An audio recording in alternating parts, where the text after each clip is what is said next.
السلام علیکم۔ یہ ایک سوال آیا ہے کہ آپ ہمیشہ یہ کہتے ہیں کہ قرآن میں صرف اللہ کی اطاعت کا حکم ہے، لیکن ہم دیکھتے ہیں کہ اللہ تو 3 اطاعت کروا رہا ہے، تو پھر یہاں کیا ہے؟ ذرا اس کو سمجھا دیں۔ اس وقت میرے پاس حافظ نظر احمد والا ترجمہ ہے، پہلے میں ان کا ترجمہ بتا دوں گا، پھر جو میری فہم اسے سمجھاؤں گا، اور پھر بتاؤں گا کہ کس طرح آج بھی قابل عمل ہے، آج بھی قابل ہدایت ہے۔ تو آئیے سورہ نساء آیت نمبر 59 یعنی 4 کی 59 کھول لیں۔ پہلے حافظ نظر احمد والا ترجمہ: اے ایمان والو، اطاعت کرو اللہ کی اور اطاعت کرو رسول کی اور ان کی جو تم میں سے صاحب حکومت ہیں۔ پھر اگر تم جھگڑ پڑو کسی بات میں تو اس کو اللہ اور رسول کی طرف رجوع کرو، اگر تم ایمان رکھتے ہو اللہ پر اور یوم آخرت پر، یہ بہتر ہے اور اس کا انجام بہت اچھا ہے۔ یہ ہے وہ روایتی ترجمہ۔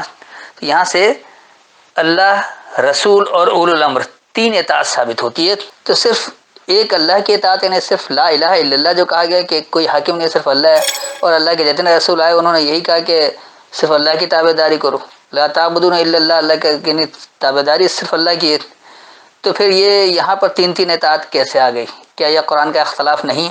تو آئیے اسی بات کو سمجھتے ہیں کہ یہاں بات کیا ہو رہی ہے۔ یا ایھا الذین آمنوا، اے یہ ماننے والے لوگوں، اطیعوا اللہ، اللہ کی اطاعت کرو، یعنی اللہ کے پیچھے چلو، اللہ نے جو کچھ کہا ہے اس کے پیچھے پیچھے چلنا ہے، اس کی پیروی کرنا، اس کی اطاعت کرنا ہے۔ وَأَطِیعُوا الرَّسُولَ، یعنی اطاعت کرو الرسول کی۔ الرسول جہاں بھی آیا ہے قرآن میں، یہ میں نے پہلے ہی ثابت کر دیا ہے کہ یہ خاص رسالہ، خاص اللہ کا پیغام دینے والا جو قرآن کی صورت میں اس وقت موجود ہے، یعنی اللہ نے قرآن کو ہی الرسول بھی کہا ہے۔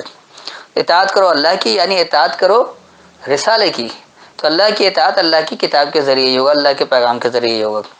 وَأُولِي الْأَمْرِ مِنْكُمْ، اور تم میں سے جو معاملات کی قوت والے ہیں۔ جب نظام نافذ ہوتا ہے تو یقینی سی بات ہے کہ وہاں کوئی نظام کو چلانے والے لوگ ہوتے ہیں، تو وہاں پر اولو الامر یہ وہ لوگ ہیں جو آئین نافذ کرواتے ہیں، آئین نافذ کرتے ہیں۔ تو جو بھی اس طرح معاملات کی قوت والے ہوتے ہیں ان کی اطاعت ہے تاکہ بگاڑ نہ پیدا ہو۔ لیکن اب اللہ نے مزید وضاحت کر دیا کہ اطاعت کن معنوں میں ہے، کیونکہ اطاعت تو خالص اللہ کی ہونی چاہیے۔ تو اولو الامر کی اطاعت کن معنوں میں؟ یہاں آگے فوراً آ رہا ہے کہ فَإِن تَنَازَعْتُمْ فِي شَيْءٍ، پس اگر تمہارا تنازع ہو کسی شے میں، فَرُدُّوهُ، پس اسے رد کرو، إِلَى اللَّهِ، اللہ کی طرف، والرسول یعنی رسالے کی طرف۔ اب یہاں پر اولو الامر کی طرف اللہ نے نہیں کہا کہ وہاں لوٹاؤ، وہاں رد کرو، رد کہاں کرنا؟ اللہ کی طرف یعنی رسالے کی طرف۔ ان کنتم تؤمنون باللہ والیوم الآخر، اگر تم مانتے ہو اللہ کو اور آخری دورانیے کو، ذالک خیر، وہی بہتر ہے، واحسن تاویلا، اور خوب متوازن انجام ہے۔ تو تاویل کہتے ہیں انجام کو، یعنی اس کا نتیجہ کیا نکلے گا آخر میں، اس کا کیا کچھ نتائج سامنے آ سکتے ہیں، کیا کچھ اثرات مرتب ہو سکتے ہیں، اس کو تاویل کہا گیا، اس لیے انجام کو کہہ دیا جاتا ہے۔ تو میں پہلے اس کا رواں ترجمہ بتا دیتا ہوں پھر سمجھاتا ہوں۔ تو اے یہ ماننے والے لوگوں، اطاعت کرو اللہ کی، یعنی اطاعت کرو خاص پیغام کی، اور تم میں سے جو معاملات کی قوت والے ہیں، پس اگر کسی شے میں تمہارا تنازع ہو جائے، پس اسے اللہ کی طرف یعنی رسالے کی طرف رد کر دو، اگر تم اللہ اور آخری دورانیے کو مانتے ہو، وہی بہتر ہے اور خوب متوازن یا خوب حسن کارانہ، یعنی حسن والا، توازن والا انجام ہے۔ تو یہ تو تھا اس کا رواں ترجمہ۔ اب دیکھیے کہ یہ کس طرح آج قابل عمل ہے، یا کیسے آج کس طرح ہم کر سکتے ہیں۔ آج بھی ماننے والوں کو جو اللہ کی ہدایت ہے کہ اللہ کی اطاعت کرو، لیکن اللہ کی اطاعت کیسے ہوگی؟ تو اسی کی تفصیل، کیونکہ اللہ حکم اور تفصیل دونوں دیتا ہے، کچھ چھوڑتا نہیں ہے، لہٰذا یہ حکم دیا اطیعوا اللہ تو فوراً ہی اس کی تفصیل بھی دے دی کہ وہ اطیعوا الرسول، یعنی اطاعت کرو رسالے کی، اطاعت کرو خاص پیغام کی، الرسول کی، رسالے کی جو خاص پیغام دے رہا ہے، اور الرسول دراصل اللہ کی کتاب ہی ہے، یعنی اطاعت کرو قرآن کی، تو قرآن کے ذریعے اللہ کی اطاعت ہوگی۔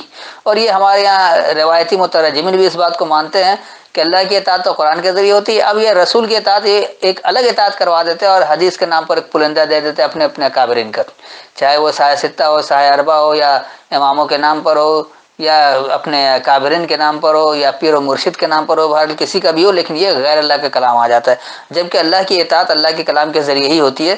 تو اللہ کی اطاعت کرو یعنی اس کے رسالے کی اطاعت کرو، اور جو تم میں سے معاملات کی قوت والے، اب یقینی سی بات ہے جب کہیں کوئی نظام نافذ ہوتا ہے تو کچھ لوگ اس کو ہوتے ہیں نفاذ کرنے والے، ہر آدمی حکمراں تو نہیں بن جاتا، اگر ہر ایک حکمراں بن جائے تو پھر عوام کون رہے اور کس پر نافذ کیا جائے، کیا کچھ ہوگا۔ نفاذ سب سے پہلے اپنے اوپر ہوتا ہے اور پھر اس کے بعد سب پر ہوتا ہے۔ تو اللہ کی حکمرانی جب ہوتی ہے تو ہر ایک کوئی اللہ کا پابند ہوتا ہے، چاہے وہ اولو الامر والا ہو یا عام عوام ہو، سب کو اطاعت اللہ کی کرنی ہے، اور اللہ کی اطاعت اس کے رسالے کے ذریعے ہی ہوگی۔ اب جو معاملات کی قوت والے ہیں وہ اس لیے کہ نظام میں کوئی بگاڑ نہ پیدا ہو، کوئی گڑبڑ نہ ہو جائے، تو اولو الامر کی اطاعت ہے۔ لیکن اولو الامر کی اطاعت جبھی تک ہے جب تک وہ اللہ کے اطاعت کے مطابق، یعنی اللہ کے احکامات کے مطابق اس کی اطاعت ہو۔ اگر ایسا نہیں ہے تو پھر ہوگا کیا؟ یقینی سی بات ہے تنازع پیدا ہوگا۔ تو اللہ نے پھر اس کی وضاحت کر دیا کہ پس اگر کسی شے میں تمہارا تنازع ہو جائے، اولو الامر سے کسی شے میں بھی تنازع ہو جائے، جو لوگ حکمرانی نافذ کر رہے ہیں، جیسے ہمارے یہاں 73 قائم نافذ ہے پاکستان میں، اس پہ بہت تنازع ہے، لیکن اس کے خلاف لوگ اٹھتے ہی نہیں ہیں، اس پر رجوع نہیں کرتے، اسے رد نہیں کرتے ہیں، جبکہ اللہ کہہ رہا ہے کہ فردو، پس اسے رد کر دو۔ کسی بھی شے میں اگر تنازع ہو جائے تو اسے رد کر دو، اور رد کہاں کرنا ہے؟ اللہ یعنی اس کے رسالے کی طرف، اللہ کی طرف رجوع کرنا ہے کہ اللہ کیا حکم دے رہا ہے، کیا اللہ کے احکامات کے تابع ہے یہ سب کچھ؟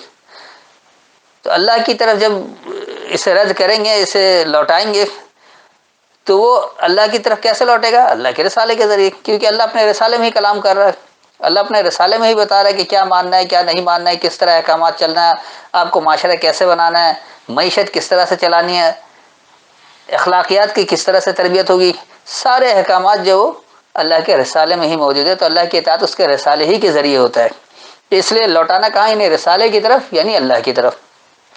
کس لیے کہ اگر تم اللہ اور آخری دورانیے کو مانتے ہو، اب اللہ کو ماننے کا دعویٰ تو سبھی کرتے ہیں، یوم الآخر پر آ کر بہت سارے لوگ نہیں بھی مانتے، کیونکہ اگلا دورانیہ، آخر کا مطلب ہوتا ہے نیکسٹ، تو اگلا دورانیہ، بعض لوگ یہ کہتے ہیں کہ ہمارا آج جو ہے وہ ابھی ہے، اور جیسے ہی اگلا لمحہ آئے گا، اگلا گھنٹہ، وہ بھی یوم الآخر ہے، اگلا دن وہ بھی یوم الآخر ہے، ایک آخری دورانیہ ہے وہ بھی۔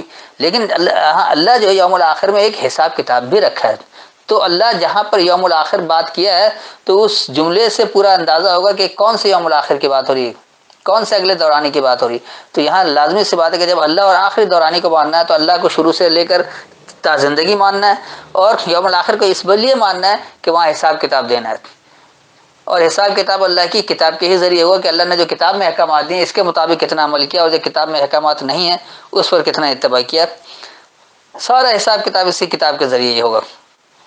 تو اس لیے آخری دورانیے کو ماننا لازمی ہے کہ یہاں ایک بار ہمیں حساب کتاب دینا ہے، ہمیں کسی کو جواب دہ ہونا ہے، ہم یعنی کہ بالکل مادر پدر آزاد نہیں ہیں، بلکہ ہمیں اللہ کی تابعداری کرنی ہے اور اللہ ہی کو جواب دہ بھی ہونا ہے۔ تو ان دو باتوں کو ماننا ضرور، جو ان دو باتوں کو مانے گا تو کسی بھی شے میں جب اس کا کوئی اختلاف ہوتا ہے، کوئی تنازع پیدا ہوتا ہے کہ یہ غلط ہو رہا ہے، اللہ کے احکامات کے تحت نہیں ہو رہا ہے، تو وہ اسے لوٹاتا ہے کس طرف؟ اسے رد کہاں کرتا ہے؟ رسالے کی طرف، یعنی اللہ کی طرف۔ رسالے سے ہی اللہ کی بات ثابت ہوگی، تو جیسی رسالہ آ جائے گا اس کی طرف کرنا پڑے گا۔ تو اس کو اللہ کہہ رہے کہ ذالک خیر، تو وہی بہتر ہے، وَأَحْسَنُ تَأْوِيلًا، اور خوب متوازن انجام ہے، خوب توازن والا انجام، خوب حسن کارانہ انجام ہے۔ حسن کہتے ہیں، حسن کا معیار ہر ایک کا الگ الگ ہے، تو اللہ جسے حسن کہتا ہے جہاں ہر چیز متوازن ہو، ہر چیز توازن کے ساتھ قائم ہو، جہاں توازن بگڑ گیا وہاں حسن قائم نہیں رہتا۔ آپ کسی بھی شے کو لے لیں، اس کا جو ایک توازن ہے، جو اس کا ہر چیز مکمل ہو تو وہ حسن برقرار رہتا ہے، جہاں توازن بگڑ گیا، متوازن نہیں رہا، تو وہ حسن نہیں رہتا ہے۔ تو اس لیے اللہ نے کہا کہ خوب حسن کارانہ انجام ہے، خوب بہترین انجام ہے، خوب اچھا انجام ہے، اس کو آپ کچھ بھی کہہ سکتے ہیں۔ تو یہ یہاں بہت واضح ہو گیا کہ اطاعت اللہ، رسول اور اولو الامر، یہ تین اطاعت نہیں ہے، بلکہ ایک ہی اطاعت ہے، اللہ کی اطاعت ہے اس کے رسالے کے ذریعے، اور جو اولو الامر والے ہیں اگر وہ بھی اس رسالے کے خلاف کوئی حکم دیں گے تو یہاں تنازع پیدا ہوگا، اور اس تنازع کو پھر رسالے کی طرف ہی لوٹانا ہے، یعنی اللہ کی طرف لوٹانا ہے۔ اور یہ کس لیے کہ کیونکہ اللہ اور یوم الآخر کو مانتے ہو۔ تو یقینی سی بات ہے کہ جو اللہ کے کتاب سے جس کی وضاحت ہو جائے، جہاں ہر چیز کی تصدیق ہو جائے، یہی بہتر ہے، اور یہی حسن کارانہ انجام ہے، بہترین انجام ہے۔ امید ہے اتنی وضاحت کافی ہے، پھر بھی کوئی سوال ہو تو بعد میں پوچھ سکتے ہیں۔ السلام علیکم۔